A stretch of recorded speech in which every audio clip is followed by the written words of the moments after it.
초등학교 교과서 한자 빈도 순위 39위, 중학교 교과서 45위 단어 학생입니다.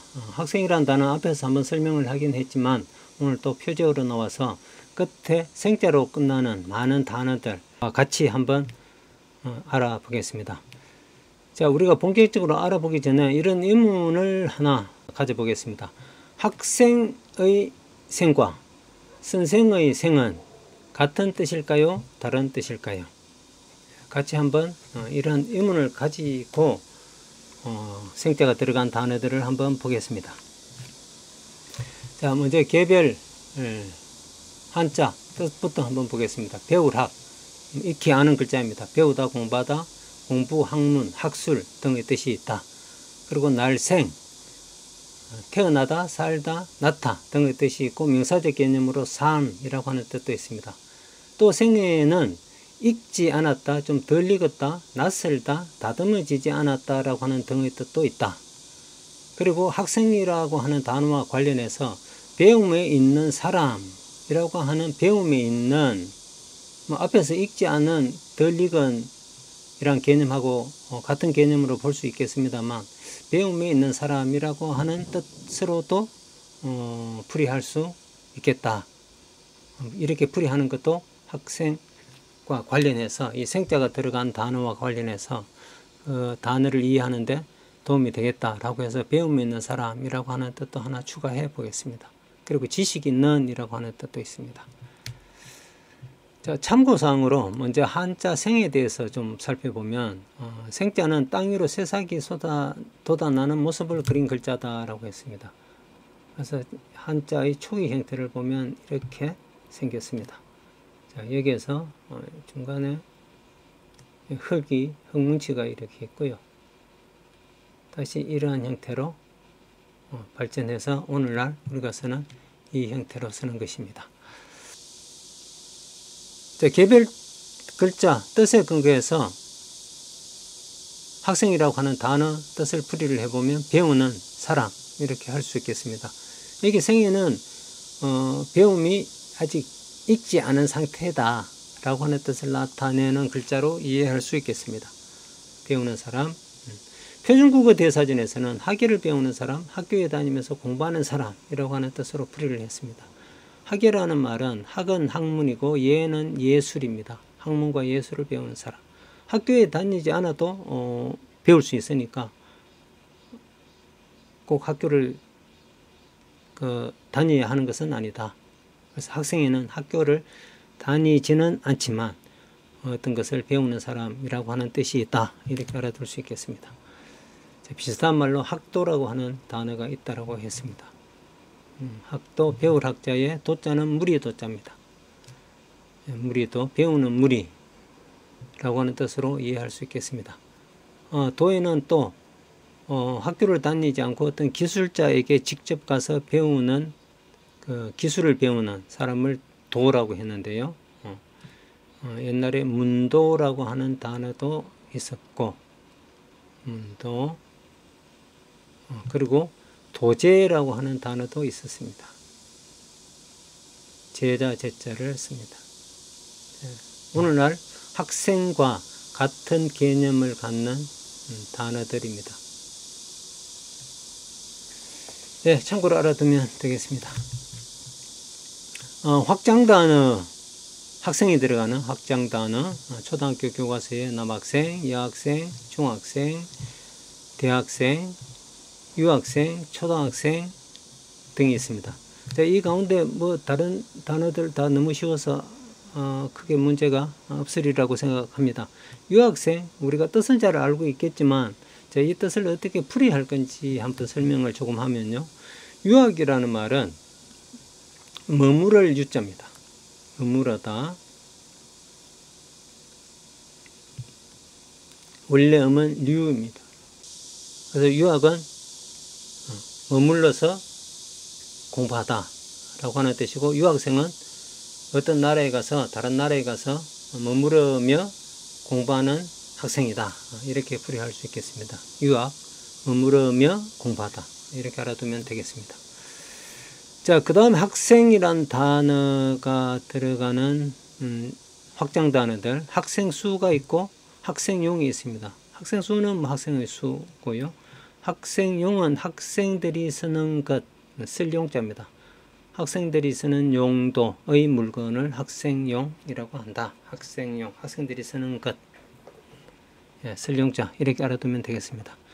자, 학생의 개별 글자 순위는 학은 초등학교에서 7위, 생은 2위, 중학교에서는 4위와 3위에 올라있는 단어. 굉장히 많이 나오는 글자들이다 라고 하는 사실을 알 수 있습니다. 자, 다음으로 생자로 끝나는 단어 중에서 학생과 비슷한 뜻을 갖는 단어들을 한번 보겠습니다. 자, 여기 생은 배우는 사람, 좀 읽지 않은 이라고 하는 뜻으로 이해할 수 있겠습니다. 자, 우선 단어들 보면 신입생, 지각생, 전교생, 우등생, 고교생, 동창생, 수험생, 졸업생, 하급생, 유치원생, 그리고 유생, 기생 등등의 생자가 학생의 뜻으로 이해할 수 있는, 풀이할 수 있는 단어들입니다. 자, 조금 구체적으로 한번 보겠습니다. 신입생, 신, 새 신, 덜입, 새로 들어온 학생, 신입생입니다. 지각생, 늦을지, 시간 각이라고 했습니다. 시간에 늦게 온 학생, 늦은 시간에 오는 학생이 지각생입니다. 전교생, 전체전 학교교, 전체 학교의 학생입니다. 우등생, 뛰어날 우, 등급 등, 뛰어난 등급의 학생이 우등생입니다. 고교생, 고교 고등학교의 준말입니다. 고교에 다니는 학생. 동창생, 같을 동 창문창, 같은 창문 아래에서 배운 사람, 같은 교실에서 공부한 친구들을 말합니다. 자, 수험생, 받을 수, 시험흠, 시험지를 받는 학생, 공부를 하는데 공부한 그 결과를 끝에 시험으로 보는 학생을 수험생이라고 합니다. 시험지를 받아야 하는 학생, 시험지를 받는 학생. 예, 졸업생, 졸, 마칠 졸, 업, 일업, 학업업, 졸업, 학업을 마친 학생, 학업을 마친 학생, 졸자는 마칠 졸자입니다. 학업생, 아래 하, 급, 학년 급수의 준말입니다. 학급, 우리는 학급이라고 하는데요. 학업생은 아래 학급의 학생을 학업생이라고 합니다. 반대말은 상급생, 윗상에서 높은 학급의 학생을 상급생이라고 합니다. 그 다음 유치원생, 유치원에 다니는 학생. 자, 유치원, 우리가 잘 아는데 유치원이 무슨 뜻이냐 물으면 설명하기는 좀 쉽지 않을 것 같습니다. 유치라고 하는 단어가 굉장히 좀 어렵습니다. 우리가 유치하다, 유치하다라고 하죠. 자, 유자는 어릴 유, 치자도 어릴 치, 어린 티가 팍팍 나는 것을 유치하다라고 합니다. 그래서 유치원은 어리고 어린 아이들이 노는 원, 정원, 동산이라고 하는 뜻입니다. 원은 동산원이라고 하고 정원원이라고도 합니다. 어린아이들은 공부하러 가는 것이 아니라 가서 놀기 때문에 그것을 학교라고 하지 않고 원이라고 했다라는 말입니다. 그래서 유치원생은 유치원에 다니는 어린아이들, 학생들이다, 이렇게 말할 수 있겠습니다. 자, 그 다음 유생, 유, 선비유. 자, 선비유 할 때 유가 구체적으로 무슨 뜻이냐면 옛날 유학을 말하는데요. 유학이라고 하는 것은 공자와 맹자가 주장한 사람 중심주의의 사상을 유학이라고 합니다. 공자와 맹자가 주장한 사람 중심의 학문이 유학입니다. 이 유학을 공부하는 사람을 유생이라고 합니다. 그래서 우리는 조선시대에 공부한 사람들을 다 유생이라고 하는데 조선시대에 공부한 그 주된 내용이 바로 공자, 맹자가 주장한 그 인본주의 사상이었습니다. 인본주의 학문, 곧 유학이었다라는 거죠. 그래서 유학을 공부한 사람이기 때문에 한 사람들이었기 때문에 유생이라고 했다. 이렇게 알아두면 되겠습니다. 자, 그 다음 기생, 할 때 생도 뭐 배우는 사람이라고 하는 뜻으로 이해를 할 수 있겠습니다. 기생이라는 말은 기적에 올라 있는 사람이라고 하는 뜻이다. 기적이라고 할 때 기는 무슨 뜻이냐 하면 노래라든가 어떤 재주를 부리는 그 여인들을 말했는데 옛날에 직업적으로 조금 뭐 천시를 했습니다만 오늘날 보면 대단한 재주임에 틀림이 없습니다. 노래나 어떤 재주를 부려서 놀거나 또 술을 마시거나 하면서 노는 사람들의 흥을 돋궈주는 사람을 기생이라고 했습니다. 그 사람들은 다 어떤 기생의 호적, 적에 올라 있기 때문에 기적에 올라 있는 사람이다. 이렇게 풀이를 할 수도 있겠습니다. 예, 참고하면 되겠습니다. 자, 다음으로는 생자가 끝에 생자로 끝나는 단어 중에서 태어나다 혹은 생겨나다, 살아나다 혹은 자라다 등으로 해석되는 단어들입니다. 자, 이러한 단어들 중에는 우선 동생, 십장생, 발생, 선생, 탄생, 재생, 초생달의 초생, 야생, 소생, 갱생, 연생, 출생 등의 단어들이 있습니다. 자, 먼저 동생부터 한번 보면 같을 생, 태어나다, 같이 태어나다. 무슨 말이냐면 같은 부모로부터 태어난 사람이다 라는 뜻입니다. 십장생, 십은 열십자입니다. 장은 오래를 장자니까 10가지의 오래 생, 사는 물체를 십장생이라고 합니다. 오래 사는 것들, 거북이, 학, 소나무, 바위, 물 뭐 등등이 다 오래 삽니다. 구체적으로 십장생 10가지의 그 십장생에는 어떤 것이 있는지 사전을 한번 찾아보시면 좋겠습니다. 그다음 발생, 발자는 필발이라고 했는데 피어나다라는 말이고, 이 말은 뭉쳐있던 것이 펴서 이렇게 드러나는 것이고 펴지는 것이고 또 붙어있는 것이 떨어져 나오는 것을 의미합니다. 그래서 발생은 피어나거나 떨어져서 생겨나다라고 하는 뜻으로 풀이할 수 있습니다. 그 다음 선생, 앞에서 한번 설명을 했는데요. 앞에 한번 나왔습니다. 선생, 먼저선 태어날 생, 먼저 태어난 사람. 자, 먼저 태어난 사람은 아는 것이 많고 경험한 것이 많아서 남을 가르칠 수 있다. 그래서 먼저 태어나서 아는 것이 많고 경험한 것이 많아서 남을 가르치는 사람이라고 하는 뜻이다 라고 이렇게 풀이를 했습니다. 선생에서 생은 태어나다라고 하는 뜻으로 사용되었다라고 하는 사실을 알아둬야 하겠습니다. 아는 것이 많아서 가르친다라고 하는 것은 덧붙은 뜻입니다. 선생이라는 단어를 잘 구체적으로 설명하기 위해서 붙인 뜻이고, 선생이 갖는 본래의 뜻은 먼저 태어난 사람이다 라고 하는 뜻이다. 이렇게 알아두면 되겠습니다. 자, 그 다음 탄생. 높은 사람이 좀 위인들이 태어나는 것을 탄생이라고 하는데요. 이때 탄자는 원래 탄자는 좀 부풀리다, 허황되다, 허황하다, 허황되다 라고 하는 뜻이 있습니다. 부풀리면 좀 허황해지는 거죠. 자, 원래는 이 탄자는 부풀리다, 허황하다 라고 하는 거짓되다 라고 해서 그렇게 뭐 긍정적인 뜻은 아닌데, 자, 이 탄자가 어떻게 되어서 위인들이 태어나다, 출생하는 것을 높인 뜻으로 사용되기 시작했습니다. 그래서 탄생에서 탄은 태어나다라는 말을 높여서 하는 말이다. 이렇게 알아두면 되겠습니다. 이때 높이다라고 하는 것도 어떻게 보면 좀 부풀리다라고 하는 뜻하고 관련이 되는 것으로 이해할 수 있겠습니다. 태어나는 것을 높여서 한 말, 탄생이다. 그래서 예수님, 부처님이 태어난 것을 성탄이라고 하고 석탄이라고 합니다. 석탄일, 석가탄신일. 성탄 할 때 탄자가 다 태어나다라고 하는 뜻입니다. 예, 그렇게 알아두고요. 그 다음 재생, 다시 살리는 것을 재생이라고 합니다.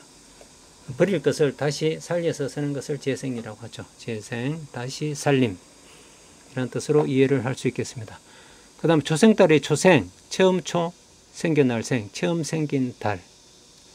네, 그렇게 하고요. 야생, 덜에서 나서 자람. 덜 야자입니다. 야자는 덜야.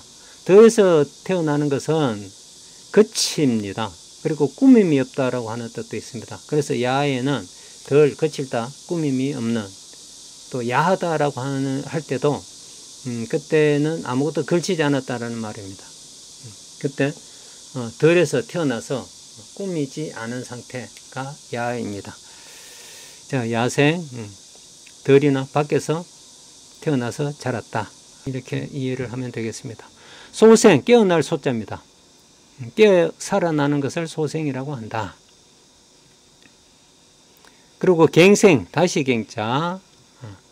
갱은 경으로 읽기도 합니다. 그래서 다시라고 할 때는 경으로 읽고 바꾸다라고 할 때는 경으로 읽습니다.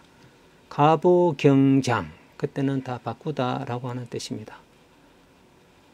갱생할 때는 다시라고 하는 뜻입니다. 그래서 갱생은 다시 살아나다라고 하는 뜻인데 경으로 읽는다.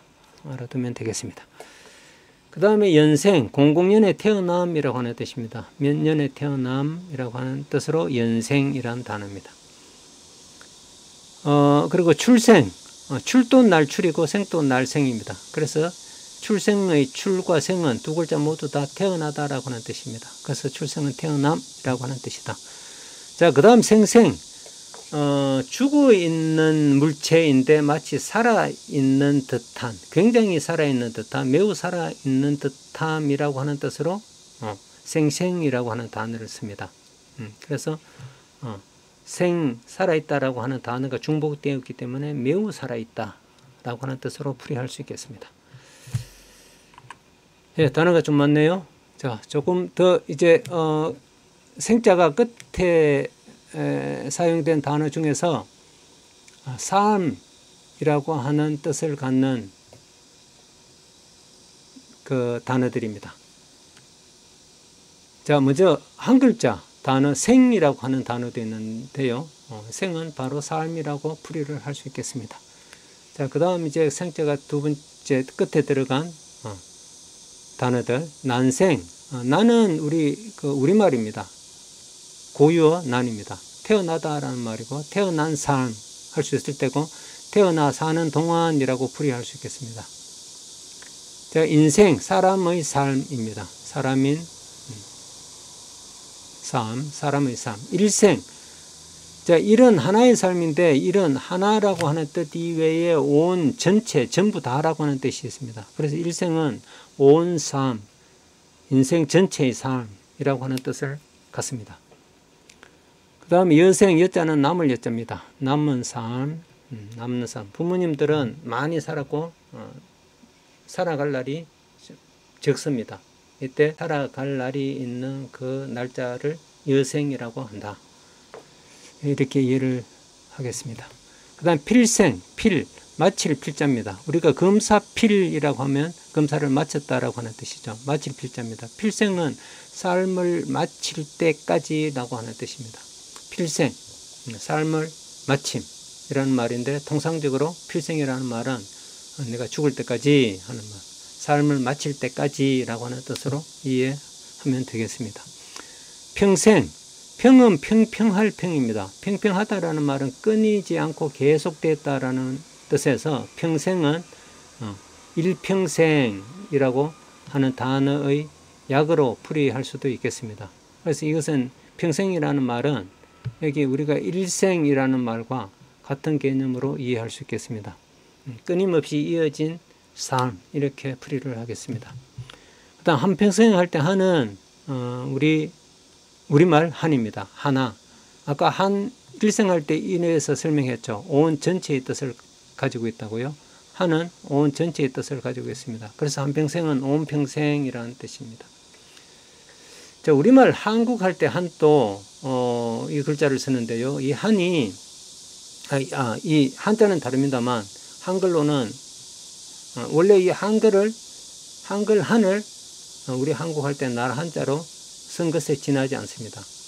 원래 이 한이라고 하는 소리는 크다, 전체, 온, 그리고 왕성하다 등의 뜻을 갖습니다. 그래서 한국이라는 말은 실제 내용적으로는 굉장히 큰 나라다라고 하는 뜻을 갖는 단어입니다. 예, 한국, 한 그렇게 이해를 하면 좋겠습니다. 자, 그 다음에 초등학교 교과서 이 통계조사에는 한평생에서 이 끝 한자, 우리가 어디에 한계에 부닥치다라고 할 때 한자입니다. 끝 한이라고 하는데요. 끝 한자를 써서 뭐 평생 동안 살아있는 한, 뭐 이런 뜻을 갖는 단어로 사용된 것으로 봐서 끝 한자의 한평생이라고 하는 한자어로 표기할 수도 있다. 이렇게 해서 6231위에 올라있는 단어라고 제시가 되어 있는데, 저는 아무리 봐도 이 한평생, 우리말 한하고 이 끝 한자의 한으로 표기하는 두 단어의 뜻을 구분할 수가 없어요. 그 구별할 필요도 없을 것 같습니다. 그래서 저는 이 끝 한자를 쓰는 한평생이라고 하는 단어를 삭제하는 것이 오히려 옳겠다라고 하는 생각을 해봅니다. 그래서 이 한평생이라고 하는 단어는 전부 우리말 하나 할 때 그 한으로 쓴 단어로 여길 수 있겠다. 이렇게 생각을 하고 끝 한자를 쓴 한평생의 단어를 삭제를 하겠습니다. 예, 참고하면 좋겠습니다. 굳이 이렇게 써야 할 필요성을 전혀 느끼지 못하고 모든 한평생은 다 우리말 하나 할 때 한의 뜻으로 이해를 했을 때 풀이되지 않는 단어가 경우가 없습니다. 예, 저는 하나로 합치겠습니다. 예, 그 다음 위생이라는 단어요. 위생 우리가 잘 아는데 설명하기는 쉽지 않을 것 같습니다. 자, 오늘 이 시간에 좀 알아두면 좋겠습니다. 이 위자는 지킬 위자입니다. 지킬 위. 지킬 위자가 원래는 어떻게 만들어졌느냐 하면 이것이 나라 국토입니다. 땅입니다. 이것을 위에서 지키고 아래에서 지켰습니다. 자, 이 위자가 지킬 위자입니다. 자, 이 글자 옆에 갈행자가 있는데 이것도 빙 둘러서다라는 말입니다. 그래서 이 위생할 때 위자는 빙 둘러서다라는 말입니다. 둘러서서 지키다라고 하는 뜻입니다. 그래서 지킬 위, 둘러살 위. 그래서 위생이라는 말은 삶을 지키는 것이다. 우리가 위생적이다라고 하는 것은 삶을 지키는 것이다 라고 하는 뜻입니다. 위생, 삶을 지키는 것. 그런 개념으로 이해를 하면 위생이란 단어를 볼 때 이런 뜻이다 라고 쉽게 이해를 할 수 있을 것 같습니다. 자, 그 다음 이용후생. 조선시대 말에 실학사상이 유행하면서 생겨난 단어인데요. 이용후생. 이용이라는 말은 우리가 앞에서 했습니다. 유리하게 쓰다. 이익이 되도록 쓰다. 잘 사용한다라고 하는 뜻을 갖는 단어라고 했습니다. 후생할 때 후자는 두터울 후자입니다. 생은 삶이라고 했으니까 삶을 두텁게 한다. 풍족하게 한다. 삶을 풍족하게 한다. 삶을 풍성하게 한다. 라고 하는 뜻으로 이해를 하면 되겠습니다. 결국 이용후생이라는 말은 남의 것이라고 해서 외국 것이라고 해서 배척을 하지 말고 그것을 잘 유리하게 사용해서 우리의 삶을 두텁게 하자. 풍성하게 하자. 풍요롭게 하자. 라고 하는 뜻이다. 이렇게 알아두면 되겠습니다. 자, 그 다음 고생. 지금까지 고생을 했는데요. 자, 생은 처음에 언뜻 보면 이게 좀 뭐 낯설다라고 하는 이런 뜻으로도 이해할 수 있을 것 같은데, 오랫동안 고민해 본 결과 역시 삶이라고 하는 뜻으로 풀이하는 것이 좋겠다라고 결론을 내렸습니다. 그래서 고생은 괴로운 삶, 힘든 생활, 이런 뜻으로 풀이를 하겠습니다. 예, 참고하시면 좋겠습니다. 고생, 괴로울 고자입니다. 괴로운 삶, 괴로운 생활, 이렇게 풀이를 하겠습니다. 자, 그 다음 이제 생원. 생원은 생자가 앞에 나온 단어인데요. 뒤에 나온 단어가 아닙니다. 앞에 나온 단어인데 특별히 여기 생원 학생과 관련되는 뜻으로 풀이할 수 있을 것 같아서 여기에 제시를 했습니다. 자, 이 생원에서 생은 우리가 앞에서 생자 가운데, 뜻 가운데서 지식이 있는 맨 끝에 지식이 있는 이라는 뜻을 갖는다라고 했었는데, 이때 생원의 생을 지식 있는 이라고 하는 뜻으로 풀이할 수 있겠습니다. 원자는 사람 원인데 인물 원입니다. 인물. 어떤 구성원 중에서도 좀 중요성을 갖는 그런 인물을 대개 이 원이라고 하는 글자로 표현을 했습니다. 그래서 우리가 뭐 국회의원, 회원이라고 할 때 다 원, 어떤 구성원으로서 중요하다라고 하는 뜻을 갖는 것으로 이해할 수 있습니다. 그래서 생원은 좀 지식이 있는 그런 인물이다, 이렇게 풀이를 하겠습니다. 자, 생원은 옛날 조선시대에 시험을 2번을 봤는데 첫 시험에 합격한 사람을 생원, 또 한 사람은 진사라고 했는데 시험 과목에 따라서 생원이 되기도 하고 진사가 되기도 했습니다. 다 첫 시험에 합격한 사람을 생원, 진사라고 했습니다. 이 사람들이 다시 시험을 치러서 2차 시험을 보면 이제 대과라고 하는 시험에 합격을 한 것이어서 나라에서 큰 벼슬을 내렸습니다. 예, 생원. 학생들 중에서 공부를 해서 그 첫 시험에 합격한 사람을 생원이라고 했다. 예, 이렇게 이해를 하도록 하겠습니다. 예, 학생이라는 단어, 굉장히 긴 시간 동안 수고 많으셨습니다. 자, 연습 퀴즈로 한번 생각해 보시기 바랍니다. 앞에서 던진 그 질문인데요. 학생의 생과 선생의 생자는 뜻이 같을까요? 다를까요? OX 문제입니다. 자, 뜻이 같으면 O, 뜻이 다르면 X. 그럼 뜻이 다르면 어떻게 다른지 또 그것까지도 한번 생각을 해보면 좋겠습니다. 예, 오늘 장시간 수고하셨습니다. 여기까지 하겠습니다.